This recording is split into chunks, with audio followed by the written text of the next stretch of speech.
Selling officially at 15,500,000. Thank you for your patience, Natalie. It is history now. 15,500,000. Auction houses are kinda crazy. 320 million, we're still not done. At 320 million. Get it started right. They see some of the most insane items in the world, paintings by Leonardo da Vinci, David Hockney, and what I'm more interested in, wristwatches. But what if some of these items are fake? In fact, we know every once in a while they sell fake watches. The most recent example being Philips Auction House selling a fake 1957 Speedmaster CK2915 to the tune of 3.1 million Swiss francs. And we're going to talk about that story because it's so juicy. But how often is this happening? And today I just really want to dissect auction houses, why I hate them so much, and why they keep selling so many fake and Frankenstein watches.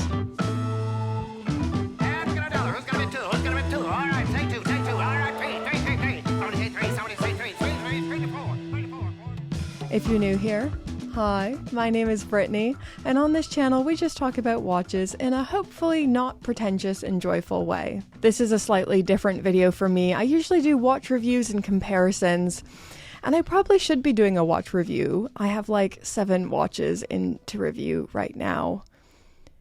Yeah. But there's this story that I can't stop thinking about, and I just have to talk about it. The fake Omega CK2515 sold through Philips Auction House. Stories like this are so fascinating to me. They're this weird intersection of greed, money, and niche enthusiasts, and auction houses are always ground zero for this intersection. Now I should expose my biases before we go any further. I have complicated feelings towards auction houses. On the one hand, they help procure and sell some of the most amazing timepieces ever made. But on the other hand, I believe they exploit the volatility of things like the watch market. Those are just my feelings and hunches. Please don't sue me. But the super high-end luxury watch market is small, concentrated, and the value of wristwatches are largely subjective, which theoretically makes it a market ripe for exploitation and corruption. But that's only theoretically. If you aren't as familiar with auction houses, here's how it works. The process begins with an appraisal. Each auction house employs an in-house expert to determine what they believe a piece will sell for. Fun fact, this is what Cara Barrett used to do before working at Hodinkee. She worked for Sotheby's as a watch specialist. The specialist will then choose a lower number and a higher number that the watch might sell for. Then, assuming they want to move forward, the auction house and seller will agree on a reserve price. Typically with high-end sales, the auction house will persuade the seller to choose them by guaranteeing the sale, agreeing to purchase the watch themselves at the lower end of the estimate, even if no bids are received. The auction houses receive most of their money through the buyer, who will pay them between 20% and 14% commission, depending on how much it sells for. That's all to say, when an auction house receives a piece worth millions, they are highly motivated to sell. Now, this video isn't about why I think auction houses are a bit unsavory, but that is a video I could make if that's something you want to see. But today we're talking about the fake watches that are sold through auction houses. And what really made me want to make an entire video about this is the recent 1957 Omega CK2915 scandal out of Philips. So if you haven't heard this story yet, oh my gosh, I'm so excited to tell you. It's like Ocean's 11, but with Omega employees. So here's how the story goes. In November 2021, there was a record-breaking Omega watch sale. It was this watch, an Omega Speedmaster 29151 Broad Arrow, and it was brought to Philips Auctions, and it was sold by this guy, Oral Box. I'm sure I'm not saying his name right, but I'm doing my best. Oral Box. You might recognize him from selling the infamous Paul Newman Daytona in 2017. Selling officially at 15,500,000. Thank you for your patience, Natalie. It is history now. 15,500,000. So he's now sold the highest selling Rolex and fake Omega. But I digress. This watch was purchased by Omega for $3.4 million, or 3.115 million Swiss francs. And this is the highest an Omega has ever sold for. It was 25 times the auctioneer's upper estimate. Everyone was celebrating, the auction just got a filthy commission, Omega just sold a record-breaking watch. This is great, except one big problem. It was fake. Well, fake is such an ugly word. It was a Frankenstein watch, so a bunch of authentic vintage Omega materials mashed together to pose as a genuine CK2915. Yikes. But here's where it gets even steamier. This was an incredibly sophisticated job. When this came up for auction, it was immaculate for a 1957. Almost too good to be true. So according to Omega, 3 former employees, including one that worked for the Museum and Heritage Department, worked in collaboration to pull off this grand scheme. And this wasn't a quick job. This took years of coordinated effort, getting the right parts, and meticulously constructing this Frankenstein watch. There's this Johnny Cash song called One Piece at a Time. It's a great song. I love it. And it's about a guy who works on a Cadillac assembly line. And he desperately wants a Cadillac, but he can't afford one. So he devises a plan to steal one part of a Cadillac every single day. And it would take lots of years, but at the end of lots of these years, he could take all those parts he's stolen day by day and make himself a car. But the problem is the transmission is from 1965 and the engine is from 75. And it's this weird Frankenstein Cadillac that's just totally wrong. And that's kind of what we have here.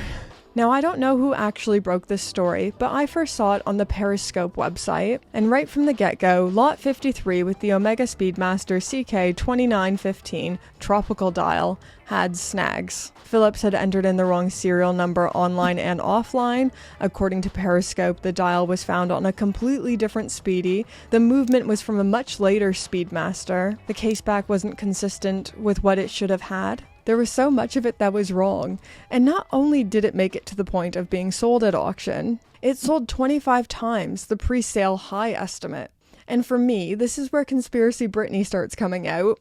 And I know my feelings are in such bad faith, but there's really 2 ways you can see this. Either this is an exceptional freak, kind of one-off accident that was caught kind of immediately, but kind of too late as well. But it's an exception, it's a one-off. Or this is just the one that was caught. Who knows how many other fakes are being bought and sold through Phillips, Christie's, Sotheby's without being caught. In theory, don't sue me. We don't know this is happening, but this is just where the mind might go. Please don't sue me. Hi guys, Editing Brittany here. I just wanted to clarify what I was saying here. I'm not saying everything bought out of Phillips or an auction house is a fake. But I am saying that I think it's unlikely that the times we hear about are the only times it's happening, if that makes sense. It's like you're stealing cookies from the cookie jar the time your mom catches you. It's probably not your first time doing it. Maybe it is, but it's probably not. But it really leaves me with some lingering thoughts.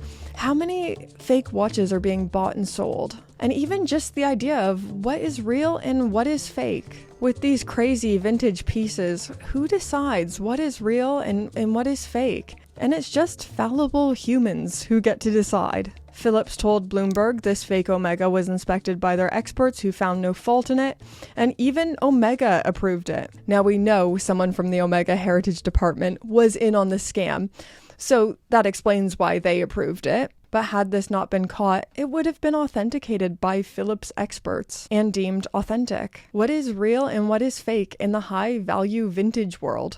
There's pieces with obvious provenance, like Paul Newman's personal Daytona, but then there's stuff like this. And a bunch of auction house experts said it was real. I don't know. I think sometimes as modern buyers, we ask a lot of the vintage world.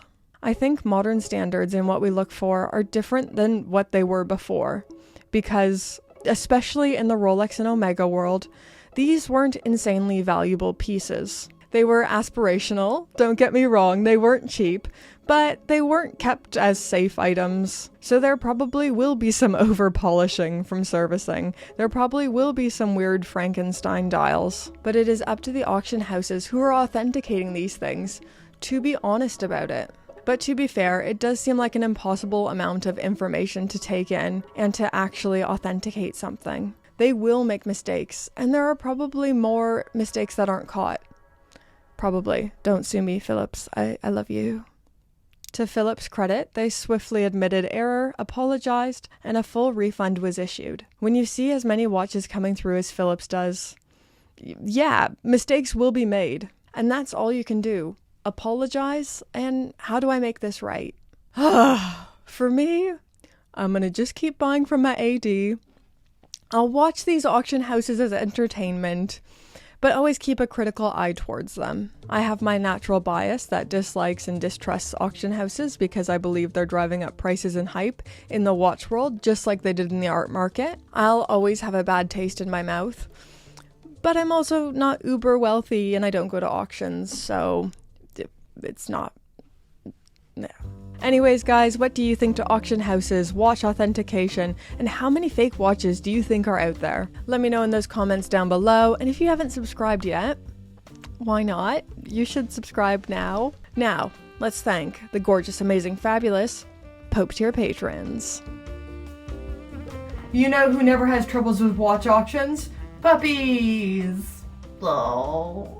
And Pope tier patrons. All Gringa patrons are amazing, but special shout out to the Pope tier patrons.